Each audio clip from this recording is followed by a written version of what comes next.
Je peux passer sans m'arrêter. Vrai, réponse A. Faux, réponse B.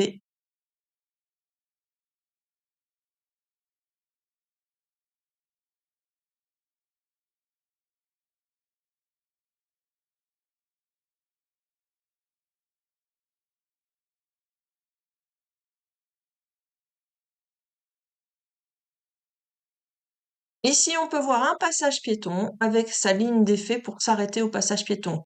Comme ça, on a suffisamment de distance entre nous et le passage piéton. Et on a un feu qui clignote pour dire attention, danger, passage piéton. Mais ce feu-là ne veut pas dire qu'on doit s'arrêter. Après, à nous d'observer s'il y a des piétons ou pas. Souvent, il s'allume pendant des périodes où il risque d'y avoir des piétons qui vont traverser, par exemple, une sortie d'usine, une sortie d'école avec des horaires précises. Parfois, ils peuvent clignoter constamment si c'est dans une zone où il y a toujours très fréquemment des piétons. Mais là, comme je ne vois pas de piétons, je peux passer sans m'arrêter. Évidemment, je vais ralentir, je vais passer avec prudence, mais je n'ai pas d'obligation de m'arrêter. Donc, c'était réponse A.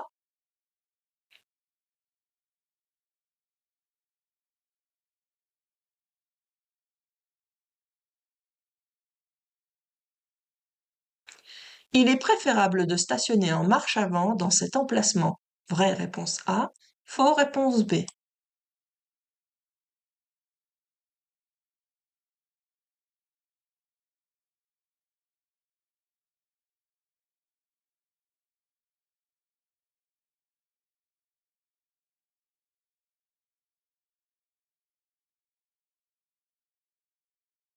Ce sont des rangements en bataille quand c'est perpendiculaire à la route. Et un rangement en bataille, il est toujours conseillé de se garer en marche arrière. Pourquoi? Parce que vous voyez là le véhicule qui vient de se garer, quand il va ressortir, il n'aura pas de visibilité sur ce qui se passe sur la route. Donc il risque de reculer alors qu'il y a un usager de la route, ça peut être un piéton, un vélo, une voiture, qui risque de traverser. Alors que c'est celle-ci qui veut sortir, qui est en marche avant, quand elle va avancer un petit peu, elle va tout de suite avoir la visibilité sur la route en entier. Donc, il est préférable de stationner sur ce genre d'emplacement en marche arrière. Donc, c'était réponse B. Je m'arrête immédiatement pour céder le passage au bus. Oui, réponse A. Non, réponse B.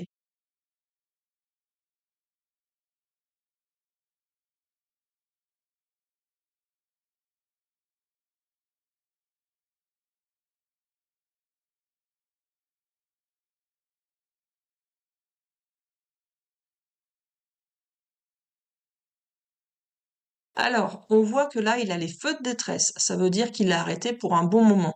Il n'a pas l'intention de repartir tout de suite.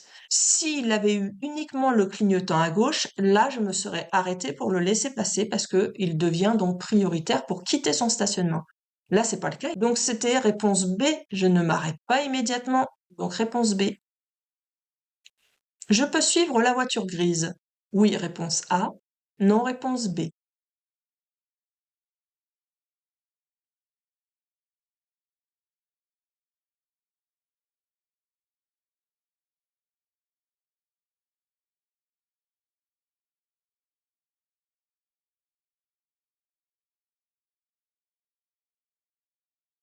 Ça, c'est une règle du code de la route à savoir par cœur. Lorsqu'une saleuse, donc la saleuse, vous savez, c'est ce qui se passe derrière, là, quand il balance du sable ou du sel. Ou la déneigeuse, donc là, c'est quand vous avez devant la pelle qui ramasse la neige. Quand la saleuse ou la déneigeuse ont leur gyrophare bleu d'allumé, ça veut dire qu'elle est en intervention et dans ce cas-là, je n'ai pas le droit de la dépasser. C'est une règle à savoir et à respecter absolument, pour des raisons de sécurité aussi. Donc c'est réponse B. Au sens giratoire, je peux faire demi-tour. Vraie réponse A, faux réponse B.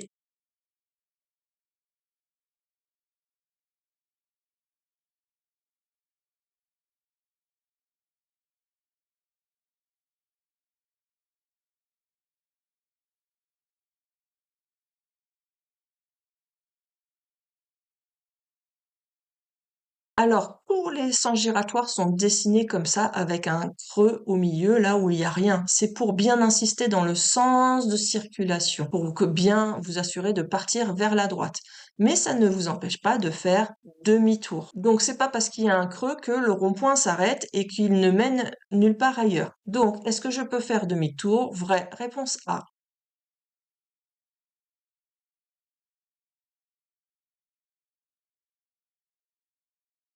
Cette voiture a enclenché sa marche arrière. Oui, réponse A. Non, réponse B. Bénéficie de la priorité de passage. Oui, réponse C. Non, réponse D.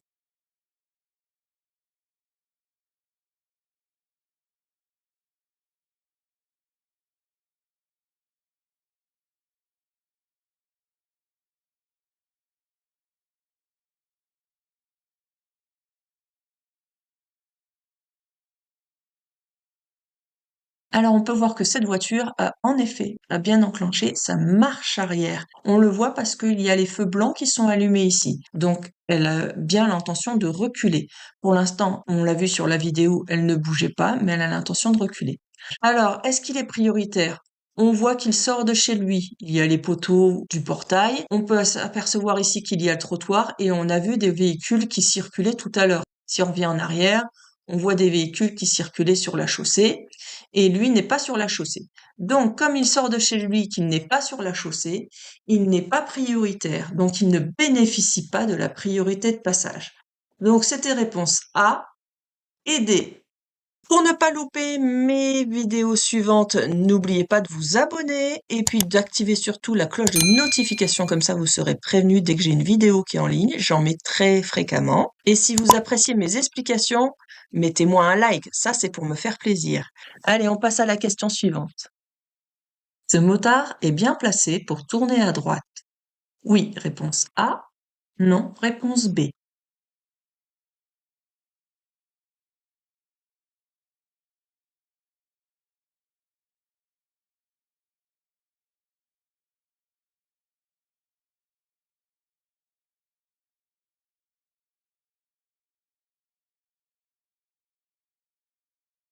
Donc là, le symbole, c'est parce que on a un point de vue du motard.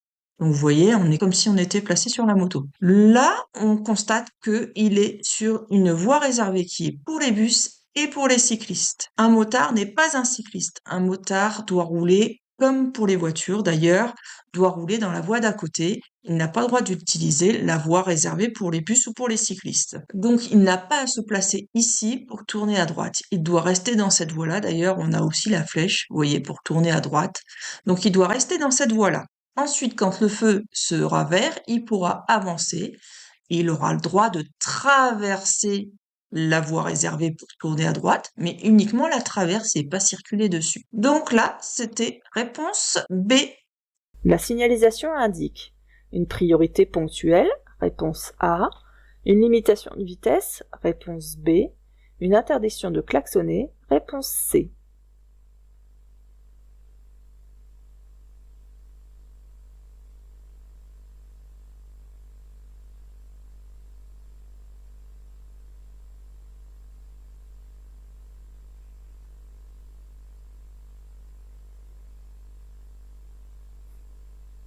On nous demande ce que nous indique la signalisation. Est-ce que c'est une priorité ponctuelle?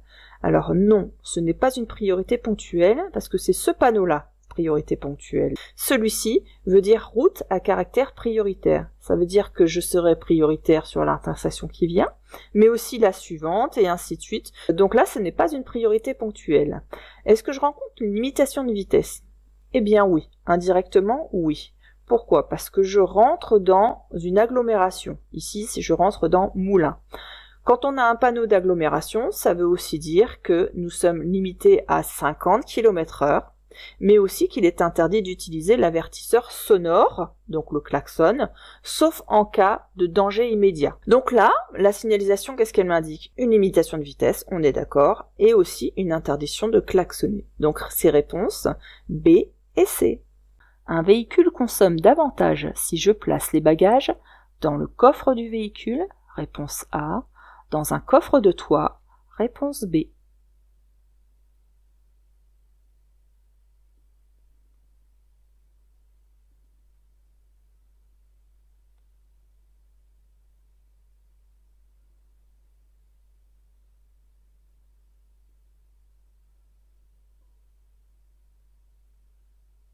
Un coffre de toit, comme on voit sur l'image, ça a une forte prise au vent à cause de son encombrement. Donc ça consomme plus. Donc c'était le coffre de toit, réponse B. Le sous-gonflage d'un pneu risque d'entraîner une usure irrégulière, réponse A, un éclatement, réponse B, un bruit anormal, réponse C, une contravention, réponse D.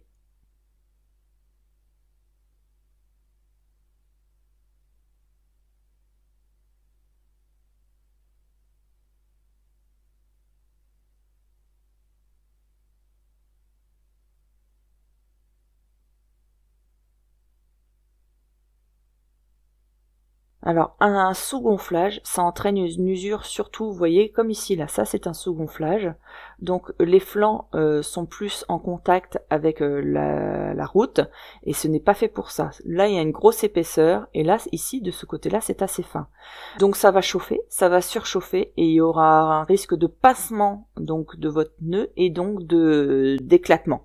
Donc, le pneu sous-gonflé, bah, il peut aussi faire plus de bruit, donc ça fait un bruit anormal. Donc ça provoque une usure irrégulière, puisque c'est sur les côtés, ça provoque un éclatement et ça provoque un bruit anormal. Donc réponse A, B et C. Je viens de mettre le moteur en marche et ce voyant reste allumé. Je peux partir, il n'est pas important, réponse A. Je peux partir, mais je dois faire réparer rapidement, réponse B. Je ne peux pas partir, réponse C.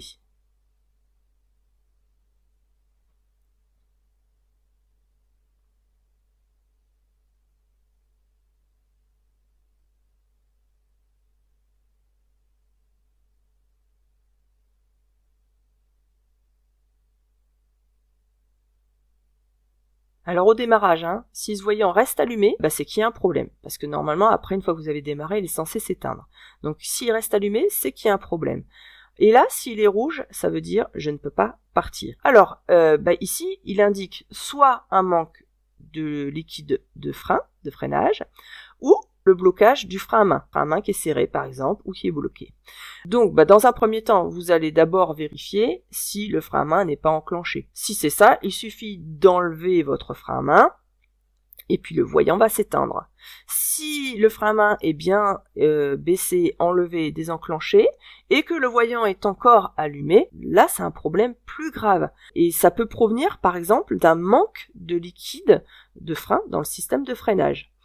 Et ça, du coup, ça risque de plus freiner au prochain coup de pédale. Et donc là, vous aurez un accident. Du coup, vous devez faire venir une dépanneuse. Vous ne pouvez surtout pas circuler dans cette situation-là. Donc, dans tous les cas, je ne dois pas partir avant d'avoir réglé le problème. Soit un oubli de frein à main enlevé, soit vraiment un problème de système dans le freinage, qui là devient très très très dangereux. Donc, ces réponses, c'est... Pour aller en face, j'allume le clignotant gauche. Oui, réponse A. Non, réponse B.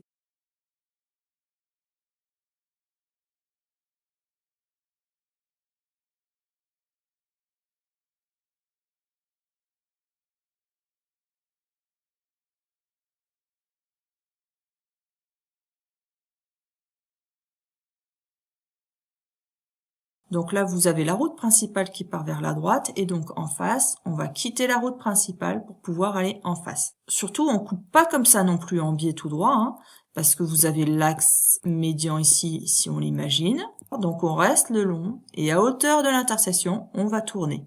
Et donc forcément, comme on quitte l'axe principal, ici on va être obligé de mettre un clignotant à gauche. De toute manière, le clignotant est obligatoire à partir du moment où vous allez faire un écart ou un changement de direction. C'est systématique. Donc là, c'était réponse A. Le frein de parquage est toujours placé entre les deux sièges avant. Oui, réponse A. Non, réponse B.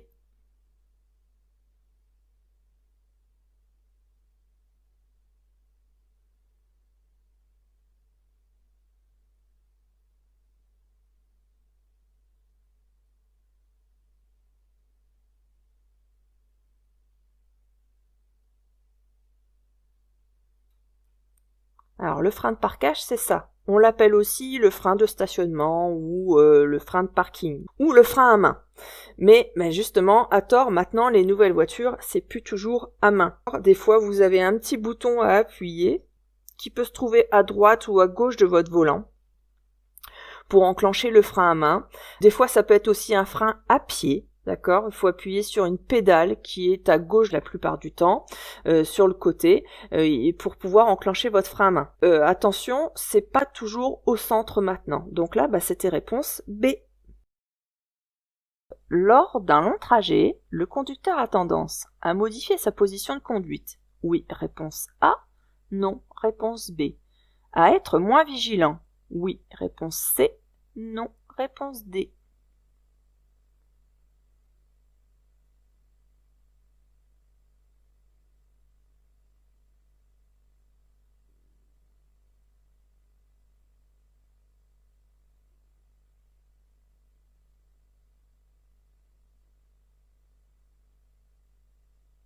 Alors en effet, quand on parcourt un long trajet, la fatigue s'installe.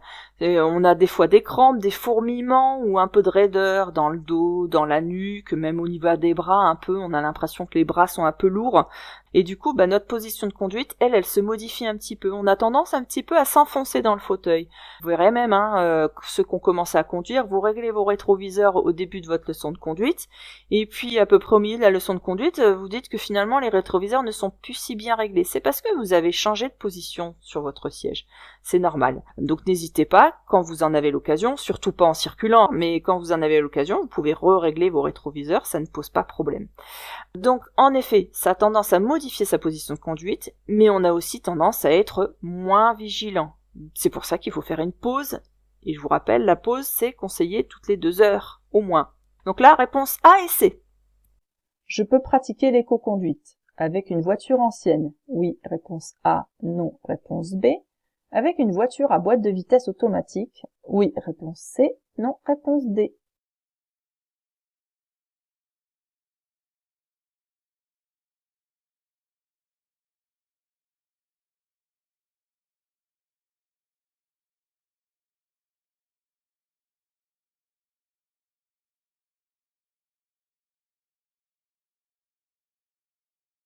Que ce soit avec une voiture ancienne ou une boîte de vitesse automatique, évidemment, on peut pratiquer l'éco-conduite aussi.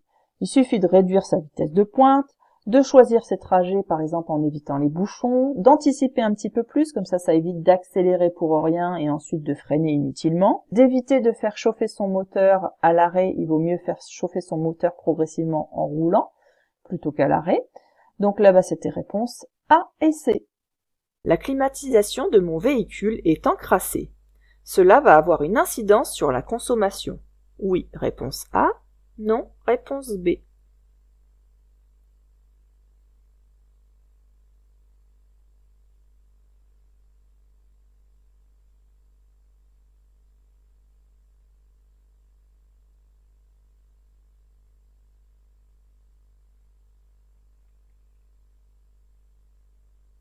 Alors, le fait d'utiliser la climatisation, déjà dans un premier temps, augmente la consommation. Mais si en plus de ça, vous avez un filtre qui est encrassé, eh bien ça va augmenter encore plus la consommation de votre véhicule. Donc là, c'était réponse A. Suite au contrôle technique, une vignette figure obligatoirement sur le pare-brise. Oui, réponse A. Non, réponse B.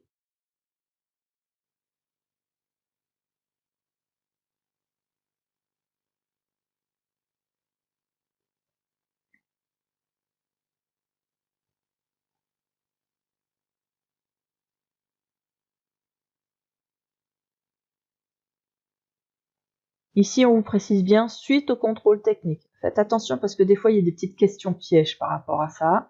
Si c'est pas écrit suite au contrôle technique et qu'on vous demande une vignette figure obligatoirement sur le pare-brise, là, vous allez mettre non. Pourquoi? Parce que les voitures neuves n'ont pas encore de contrôle technique, ce n'est pas obligatoire.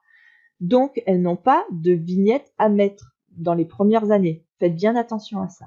Là, on vous dit suite au contrôle technique.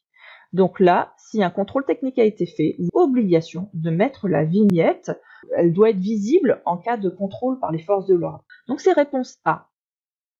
Cette molette permet de régler la hauteur des feux en fonction du chargement du véhicule. Oui, réponse A. Non, réponse B.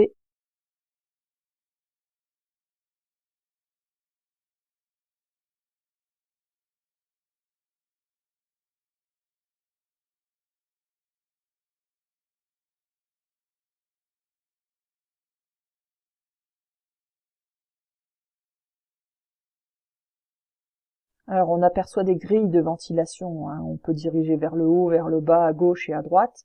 Quand vous avez une petite molette qui est juste à côté des grilles de ventilation, c'est que c'est la molette qui est faite pour la ventilation. Donc vous voyez par exemple là elle est à 0, ça veut dire que là il n'y a pas d'air qui sort de cette grille de ventilation.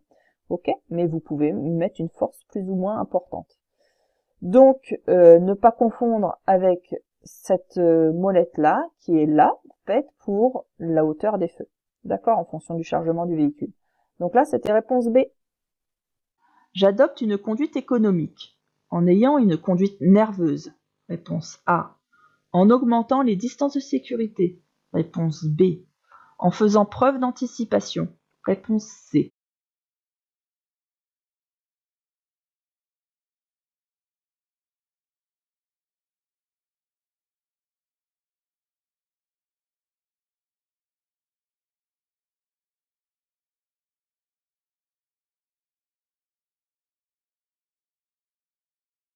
Alors, j'adopte une conduite économique en ayant une conduite nerveuse. Non, non, parce que quand vous avez une conduite nerveuse, ça veut dire que vous accélérez trop fort, donc après vous êtes obligé de freiner brutalement. Et là, eh bien, ça fait le pire, justement, on consomme plus, ça peut aller jusqu'à 40% de consommation en plus. Et en plus de ça, on use plus la voiture et les freins aussi. Donc les frais d'entretien du véhicule vont augmenter. Alors, si j'augmente les distances de sécurité, j'aurai plus de facilité à anticiper ce qui va se passer devant moi. Donc j'aurai la possibilité, par exemple, d'éviter d'accélérer parce que je sais qu'au loin, ça freine, par exemple, ou que ça n'accélère pas. Eh bien, comme j'ai plus de distance, j'ai plus le temps d'anticiper ce genre de choses. Ça m'évite d'accélérer inutilement. Donc je vais pouvoir conduire sans à-coups en adaptant au mieux mon allure. Donc, en augmentant les distances de sécurité et en faisant preuve d'anticipation, je vais avoir une conduite économique. Donc, réponse B et C. Sur la prochaine aire de repos, je pourrais retirer de l'argent. Réponse A. Prendre un café. Réponse B. Faire le plein de carburant. Réponse C. Manger au restaurant. Réponse D.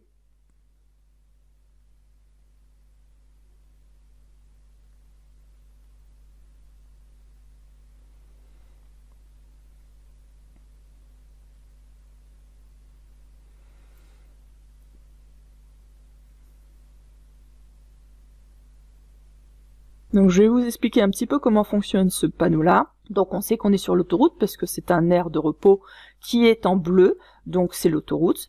Il sera dans 300 mètres. On sait que dans 300 mètres, on va avoir de quoi faire le plein, on va pouvoir prendre un café, on va pouvoir retirer de l'argent et on va aussi retrouver des produits régionaux. On sait que la station essence, j'en retrouverai une si je la prends pas dans 300 mètres, j'en retrouverai une dans 27 km. Pareil pour le café. Pour un retrait de carte bancaire, je retrouverai ça dans un aire de repos qui sera dans 9 km. Et puis pour les produits régionaux, ça sera dans 27 km. Donc là, dans 300 mètres, je vais bien rencontrer ces 4 panneaux-là, je vais bien rencontrer ces 4 situations-là. Donc je vais pouvoir retirer de l'argent, réponse A, prendre un café, réponse B, faire le plat de carburant, réponse C. Manger au restaurant, non, on ne nous propose pas de restaurant, c'est juste des produits régionaux à vendre, mais ce n'est pas un restaurant. Donc réponse A, B et C. Utiliser le frein moteur signifie rétrograder, réponse A, freiner par intermittence, réponse B, utiliser le frein à main, réponse C, mettre au point mort, réponse D.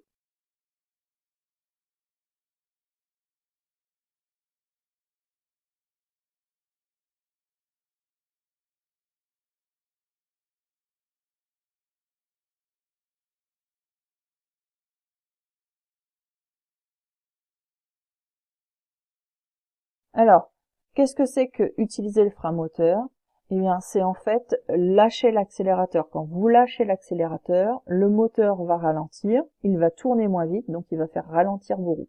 Si besoin, au bout d'un moment, si vous êtes en 5e dans une grosse descente, la 5e, elle va pas ralentir suffisamment. Donc, il faudra pas hésiter à rétrograder pour ensuite lâcher l'accélérateur et utiliser votre frein moteur. Plus vous allez rétrograder, plus votre frein moteur sera important. Donc, en fait, utiliser le frein moteur signifie qu'il faut rétrograder. Freiner par intermittence, ça, ce sont les freins, les plaquettes au niveau des roues. Donc, c'est pas le freinage du moteur. C'est un frein, c'est mécanique. C'est un frein que vous activez avec votre pied. Le frein à main, c'est pareil, c'est un câble que vous allez tendre, donc c'est pas au niveau du moteur. Et mettre au point mort, alors là, ça sera la pire des choses à faire, parce que là, c'est comme si vous décrochiez le moteur de vos roues. Et là, le moteur, il ne fait plus ralentir du tout votre voiture, et vous allez prendre de la vitesse. C'est comme si vous étiez en vélo, vous prenez une descente, et le vélo va prendre automatiquement de plus en plus de vitesse. Ça sera pareil avec votre voiture. Donc c'est rétrograder, réponse A. Le véhicule noir recule. Je klaxonne? Oui, réponse A. Non, réponse B.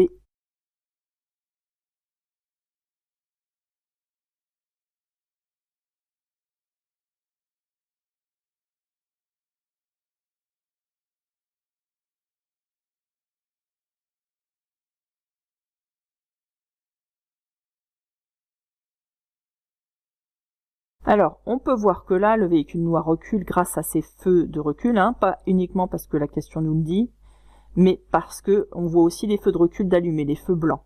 Et lui, il n'a pas de visibilité, Il y a un muret, il y a des poteaux, donc il ne nous voit pas venir. Donc on ne sait pas s'il va continuer ou s'il va s'arrêter au bord, on n'en a aucune idée. Ça se passe juste devant nous. Vous avez vu, on a très peu de distance sur l'avant, donc on a très peu de distance pour s'arrêter aussi. En plus de ça, vous avez vu vers l'arrière, qu'est-ce qui se passe dans le rétroviseur? On a un véhicule qui est quand même assez proche de nous, parce qu'il est gros dans notre rétroviseur, il est proche. Donc si je freine brusquement, je risque aussi l'accident vers l'arrière. Donc là, je me retrouve embêtée entre deux situations. Si je freine brusquement, je me fais rentrer par derrière. Et en plus de ça, j'ai très peu de distance pour moi intervenir. Donc qu'est-ce qui peut être bien, puisqu'ils ne me voient pas arriver, c'est qu'ils m'entendent. Donc c'est bien que j'utilise le klaxon, parce que là c'est un danger immédiat. On est en agglomération, mais là c'est un danger immédiat. Donc j'ai le droit de klaxonner dans ce genre de situation. Donc là je vous conseille de klaxonner cette fois-ci. Donc c'est réponse A. Les cyclistes peuvent circuler en sens inverse uniquement. Réponse A. Dans ce sens uniquement. Réponse B. Dans les deux sens. Réponse C.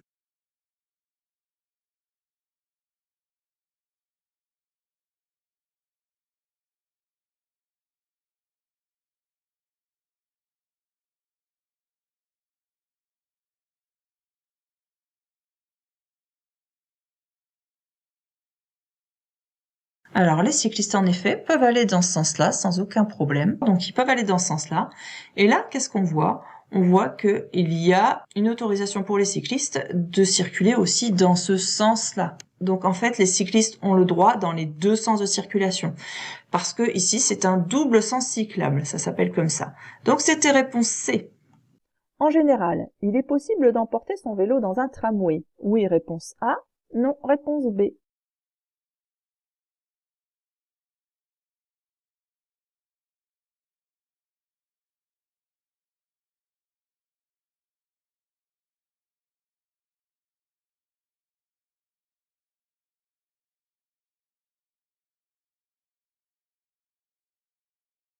Oui, en général, on doit pouvoir emporter, en effet, son vélo dans un tramway. Dans certaines villes, ce n'est pas possible, mais c'est parce que dans ce cas-là, ils ont aménagé un super réseau pour les cyclistes en dehors de ça. Donc c'est la condition pour pouvoir refuser les vélos dans les tramways, c'est qu'il y a tout un aménagement qui a été fait à côté. Donc en général, c'est la réponse A. Je devrais payer si je continue tout droit. Oui, réponse A. Non, réponse B. Je prends la voie de droite? Oui, réponse C. Non, réponse D.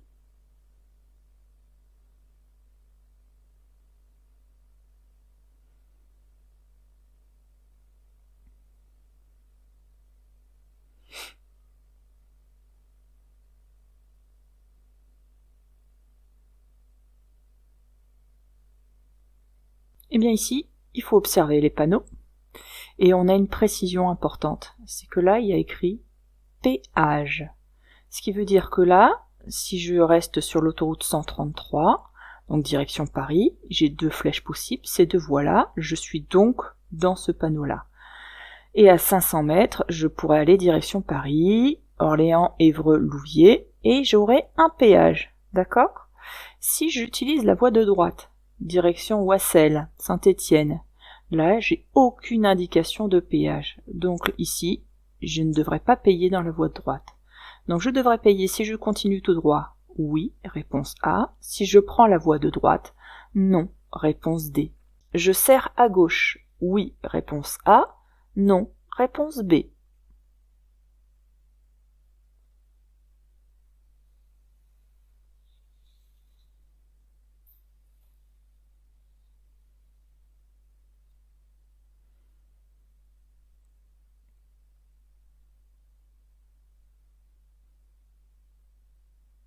Avant de répondre à la question, on va analyser la situation. Nous sommes sur un axe rapide. Les distances sont faibles, mais il y a une raison à cela, c'est que si on regarde le compteur, je roule à 30 km/h. Donc là, on est tous au ralenti. Mais c'est pas parce qu'on roule lentement qu'on ne doit pas observer autour de nous. Et là, qu'est-ce que je vois dans le rétroviseur intérieur? Je vois une moto qui remonte la file entre les 2 voies. Donc elle va arriver à mon niveau. Eh bien, c'est plus sage quand même, pour des raisons de sécurité, dans ces cas-là, de me serrer un petit peu à gauche pour laisser passer ce motard. Donc je serre à gauche, oui, réponse A. Il n'y a personne à gauche et à droite, je peux quitter mon stationnement. Oui, réponse A, non, réponse B.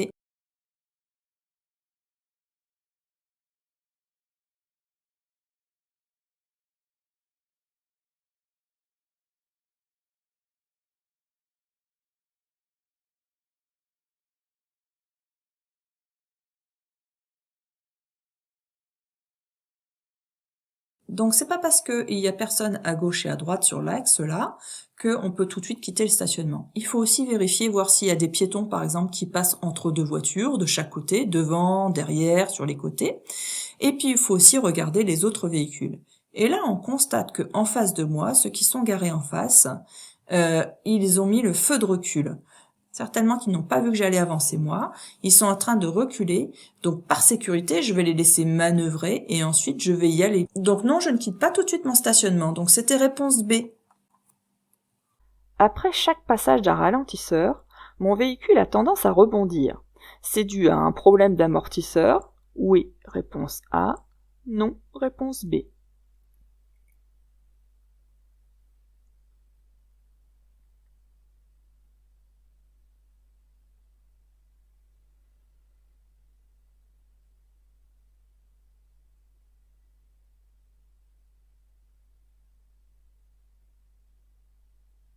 Le rebond du véhicule, ça montre bien un problème dans les suspensions et surtout les amortisseurs. Alors, la suspension, c'est ce que vous voyez là avec son ressort. Ça absorbe les irrégularités de la route. Et l'amortisseur, lui, par contre, il freine le rebond du véhicule. Donc, ça évite qu'il rebondisse dans l'autre sens. Et donc, ça le stabilise. C'est donc bien un problème d'amortisseur. Donc là, c'était réponse A. Pour aller à Strasbourg, une nouvelle voie va être créée à droite. Oui, réponse A. Non, réponse B.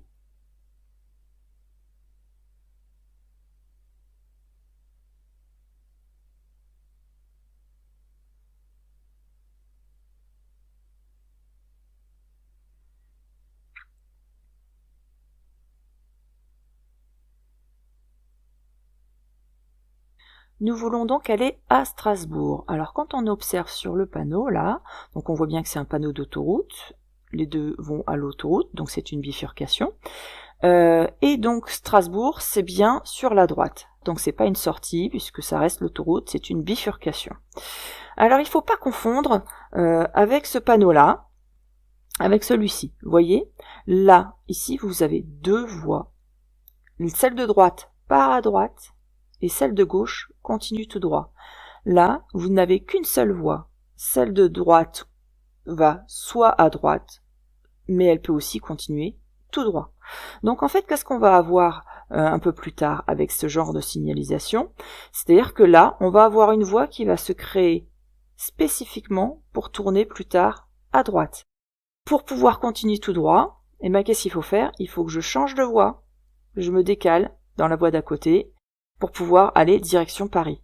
Là, bon bah là c'est pas Paris, hein, c'est une autre photo, mais là c'est pareil. Pour pouvoir aller continuer sur cette direction-là, il faut que je me décale pour pouvoir continuer sur l'autoroute. Donc là, pour aller à Strasbourg, une nouvelle voie va être créée à droite. Oui, réponse A.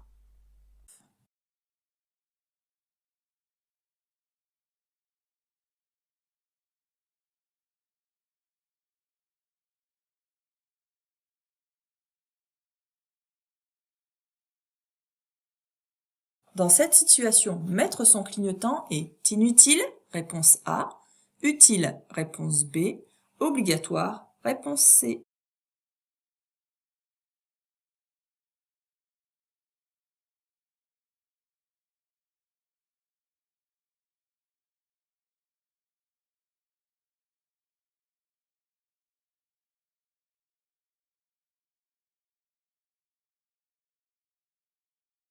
Donc si on revient un peu en arrière, on voit qu'il y a ici une bande de stop avec un stop et une interdiction de tourner à droite.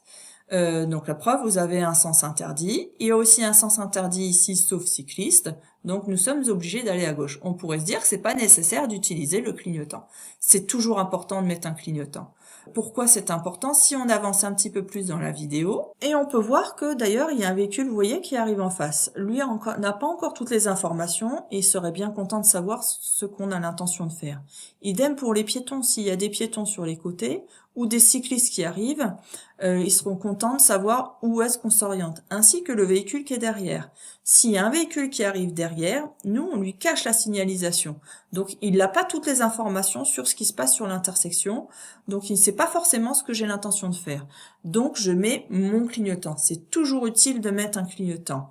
Et c'est même obligatoire. À partir du moment où je change de direction ou que je fais un écart de direction, je dois mettre mon clignotant. Je dois toujours informer les autres. Donc c'était réponse B et C. En règle, il faut laisser la plaque visible. Oui, réponse A. Non, réponse B. Les feux visibles. Oui, réponse C. Non, réponse D.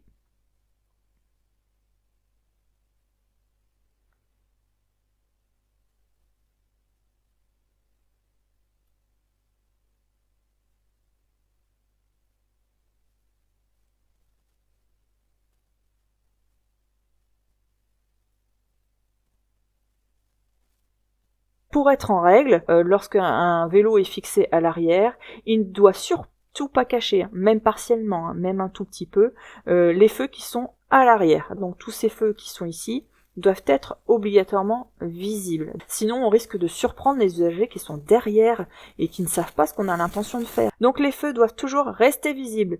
Et c'est pareil, la plaque d'immatriculation doit aussi rester visible en cas de contrôle des forces de l'ordre. Qu'est-ce que vous faites si c'est pas visible? Eh bien, vous rajoutez derrière, je ne sais pas si vous avez déjà fait attention, mais il y en a qui mettent une petite plaque comme ça, avec les feux de nouveau sur les côtés, qui sont branchés sur l'attache remorque derrière, et puis la plaque d'immatriculation qui est ici. Et c'est accroché de manière à ce que ceux qui sont derrière puissent voir quand vous freinez, quand vous mettez un clignotant, et la plaque d'immatriculation est aussi visible.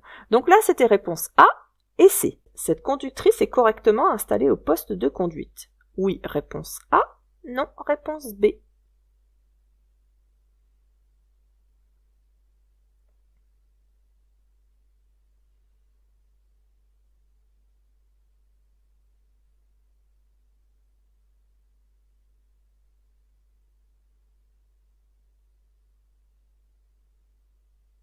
Alors là, je suppose que ça va être un peu piège, même si je vous ai dit de réviser l'installation au poste de conduite. Je sais pas si vous avez bien vu ça. Qu'est-ce qui se passe? Donc la longueur des bras semble correcte quand même, mais regardez la ceinture. Ici, là, dans cette zone-là, elle est vrillée au niveau du bassin. Et là, à ce niveau-là, c'est pareil. Là, vous voyez, la ceinture est vrillée. Et donc là, ça va pas assurer complètement la sécurité de cette conductrice-là. La ceinture doit en fait être bien posée à plat. Ici et là, ça doit être à plat. C'est prévu pour que ça se déforme un petit peu en fonction de la forme du corps, pour éviter par exemple d'abîmer les côtes flottantes. Et parce que si vous cassez vos côtes flottantes, vous pouvez vous perforer un organe à l'intérieur. Donc c'est pour éviter ces fameuses lésions supplémentaires. Donc là, c'est réponse B. Quand on roule vite, le champ de vision exploitable n'est pas modifié. Réponse A. S'élargit. Réponse B. Se rétrécit. Réponse C.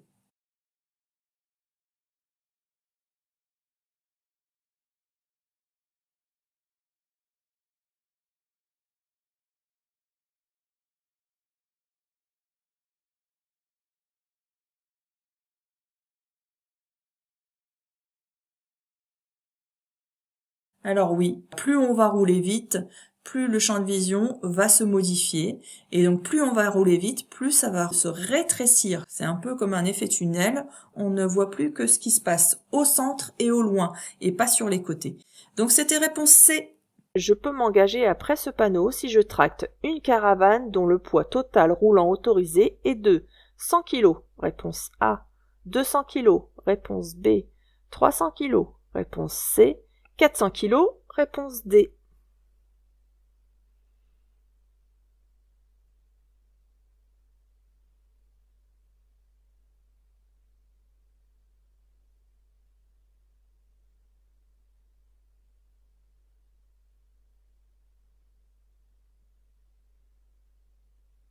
Alors, est-ce que vous avez bien révisé ce panneau, ceux qui ont eu les questions? Là, ce panneau-là, ça, c'est interdit pour ceux qui tractent une caravane ou une remorque, hein, c'est pareil, hein, de plus de 250 kilos. Si vous savez pas, vous faites une petite fiche. Allez, donc là, c'était réponse A et B, je vous explique pourquoi. Parce que là, c'est tous ceux qui sont au-dessus de 250 kilos n'ont pas le droit d'y accéder. Donc moi, comme si j'ai une remorque de 100 kg, bah j'ai le droit, je suis en dessous de 250. Et si j'ai une remorque de 200 kg, bah j'ai le droit aussi parce que je suis en dessous de 250 kg, la limite, en dessous de la limite. Donc réponse A et B. Je dois posséder une boîte complète d'ampoules dans mon véhicule. Oui, réponse A. Non, réponse B.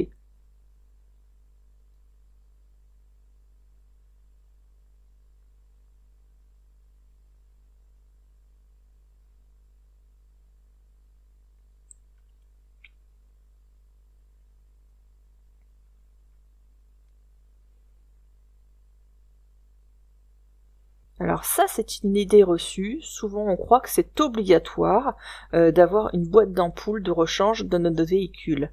Non, ce n'est pas obligatoire. C'est fortement conseillé, mais il n'y a pas de texte de loi qui nous oblige à avoir une boîte d'ampoules dans notre véhicule. Donc là, c'est réponse B. J'allume les feux de détresse. Dans la situation numéro 1, oui, réponse A, non, réponse B. Dans la situation numéro 2, oui, réponse C, non, réponse D.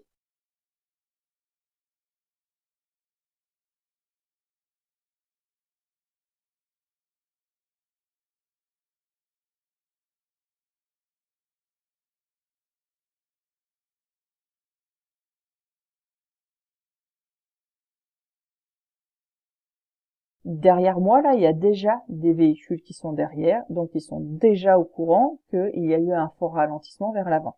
Donc je n'ai plus à mettre mes feux de détresse, ok?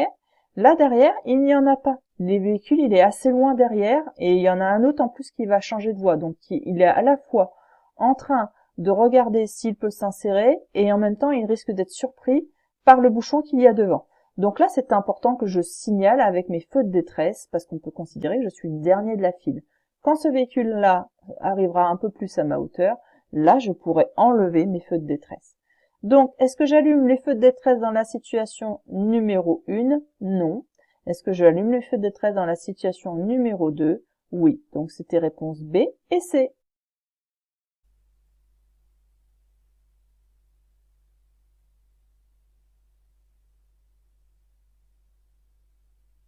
Dans cette situation, je laisse un intervalle de 1,50 m minimum. Oui, réponse A. Non, réponse B. Je ralentis et serre à droite. Oui, réponse C. Non, réponse D.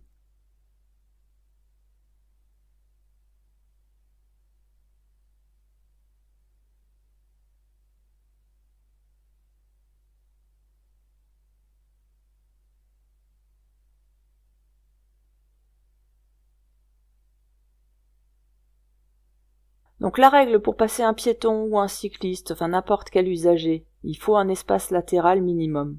Donc quand on est en agglomération comme ici, l'espace qu'il faut laisser ici est au minimum de 1 mètre. C'est mini, hein. Donc dans cette situation, est-ce que je laisse un intervalle de 1,50 m minimum? On vous précise bien minimum. Donc là, c'est pas le minimum c'est 1 mètre. Donc là, c'était réponse B. Est-ce que je ralentis et je serre à droite? Oui, bien évidemment, parce que si le piéton s'écarte un petit peu, parce qu'il y a un trou, ou qu'il y a une portière qui s'ouvre, ou parce qu'il est distrait, ou s'il décide de traverser, il nous faut suffisamment d'espace pour pouvoir l'éviter, et puis arriver aussi lentement pour avoir le temps de s'arrêter. Donc là, dans tous les cas, je ralentis et je serre à droite dans cette situation. Donc ici, c'était réponse B et C. Je dois brancher un défibrillateur automatisé externe sur une prise de courant pour pouvoir l'utiliser. Oui, réponse A. Non, réponse B.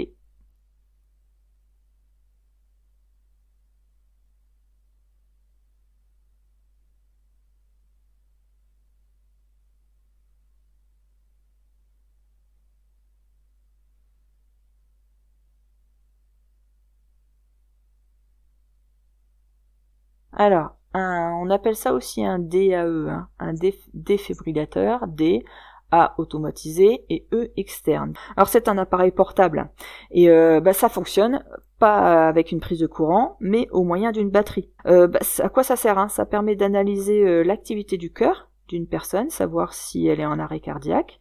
Et puis cette analyse, elle est entièrement automatique, hein, c'est pas vous qui la faites, hein, ce qui évite, si vous êtes utilisateur de cet appareil-là, toute prise de décision. Seuls des chocs externes sont possibles, c'est-à-dire que vous placez les électrodes sur la peau du patient. Tout vous est précisé, hein, sur l'endroit, vous voyez, hein. Il y aura une nette explication là où vous devez les placer. Et puis ensuite, l'appareil est complètement autonome. Voilà, donc là, ça ne nécessite pas d'être branché sur une prise de courant, donc réponse B. Porter secours est plus efficace si je commence par baliser et sécuriser les lieux. Réponse A. Appeler les secours. Réponse B. Évaluer l'état des victimes. Réponse C. Aider les victimes. Réponse D.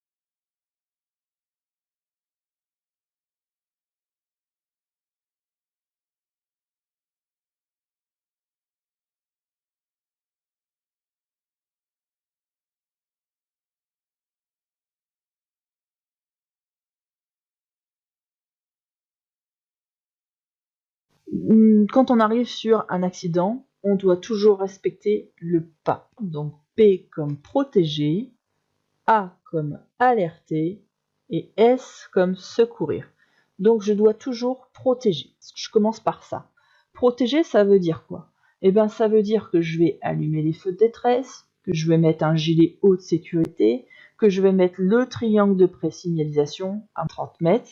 Et puis, si je vois que la victime, elle est plus en danger si je la laisse sur place que autre chose, parce que par exemple, la voiture est en train de prendre feu, dans ce cas-là, évidemment, je vais la sécuriser aussi. Donc, ça veut dire quoi? Ça veut dire que je vais baliser et sécuriser les lieux dans un premier temps. Donc là, c'était réponse A. Certains régulateurs de vitesse aident au maintien des espaces de sécurité avant. Oui, réponse A. Non, réponse B.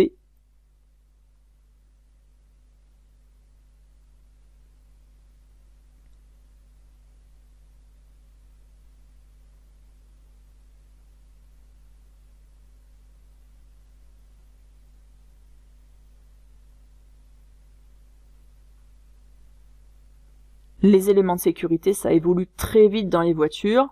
Maintenant, ils sont capables, en effet, de faire ça, et ça sera quasiment dans toutes les nouvelles voitures prochainement. Que ce soit haut de gamme ou bas de gamme, ce sont des éléments de sécurité qu'on a tendance à intégrer le plus souvent. Donc, en effet, certains régulateurs en sont équipés. C'est-à-dire qu'en fait, il suffit de programmer une vitesse à maintenir, et puis la distance est suivie. Et du coup, quand le système détecte un véhicule qui roule plus lentement que vous devant, il va faire ralentir votre voiture pour maintenir une distance de sécurité entre votre voiture et celle de devant. Et puis dès que l'espace redevient libre, donc suffisant, et là, il va faire réaccélérer votre voiture à la vitesse que vous aviez programmée au départ. Donc c'était réponse A.